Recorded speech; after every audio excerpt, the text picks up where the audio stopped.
Hey everybody, it's Crystal Beasley and Embodied Reality. We have been on hiatus for something like 5 weeks. I've been in Spain walking a pilgrimage to the historic destination of Santiago de Compostela. What's walking a pilgrimage got to do with Embodied Reality? It's very much in the category of events that people have been doing for hundreds, if not thousands of years, that make them feel very alive.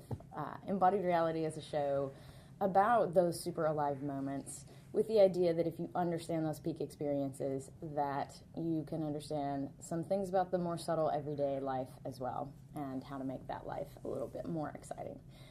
Let's see. I was in Stockholm giving a talk at a conference called Gamify Us, and it went super well. I've never got such a reception from a talk before, so I wanted to give you all a little taste of it and find out if some of the topics that I talked about there you would want to hear more about. I consider this show to be technology agnostic. It's not about virtual reality. It's not about augmented reality at all. It's answering the question of how we will bring more of the body into contact with digital surfaces and sensors. So what I talked about in Stockholm was some of those new exciting sensors. I'm interested in galvanic skin response and heart rate variability. Both are skin sensors that detect basically how much stress your body is under and how adaptable it is to that stress. I have an Apple Watch coming in a couple weeks that I'm very excited to start building some prototypes with pulse and how you might synchronize your pulse with somebody else's. If you've got a pair of Apple Watches, what can you measure about how two people interact just based on how their pulses synchronize or don't synchronize? And next, eye tracking, the Tobii headset I'm super interested in playing with. I'm curious if any of you have gotten your hands on it or have seen any experiments that you think are particularly interesting. I think there's a lot to be done with eye tracking, but it's super, super hard. Like, people think that you can do emotion tracking with it, but it takes more. It takes more than even facial muscles. So, curious what people are finding it useful for.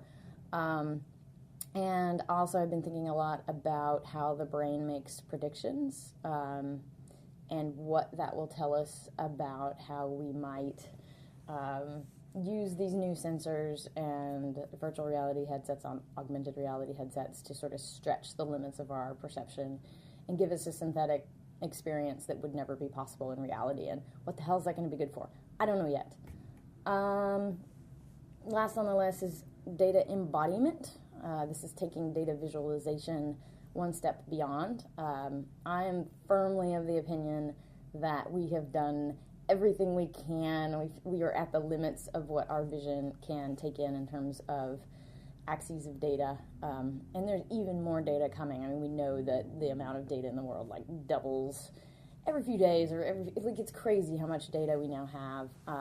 And it's going to get even bigger with artificial intelligence bringing in and surfacing data that we would never have been able to surface ourselves.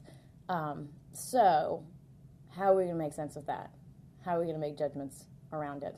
And I'm very curious about other approaches to piping data into the entire body, because vision's really about limited to 3 different axes of data, but your skin and your ears take in many, many, many, many dimensions of data. If you think about what an experienced car mechanic does when they listen to your car and can tell the difference between, oh, that sounds like you've got a bad wheel bearing versus a stuck brake caliper. Like, those are even 2 parts of the same, the wheel, much less the millions of parts that are in a car. If I don't know, millions, lots of high dimensional data sets just in listening to a car. And humans are really, really good at this. Our ears are super, super pattern finders. We've seen this done successfully in the ocean with submarine operators listening to the water around them. They just sit with headsets on all day and are able to know when there's a torpedo coming towards them and scramble the defenses, like in a subconscious way of existing with the data. So if that sounds a lot like hand waving, it's because I don't know much about it yet, but I'm super curious. The point of listing all these topics is to find out Do you already know stuff about this stuff? Please tell me if you do.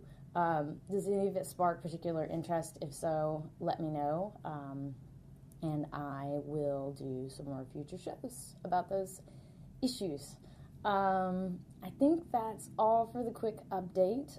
We've got a little bit more content coming down the pipe. I'm going to be speaking next week at Institute for the Future.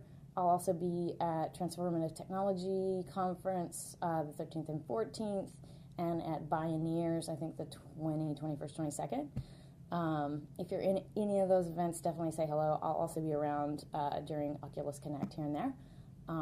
So if you're in town for that, let me know what events are cool. I hope to see you all there. Till next time, take care.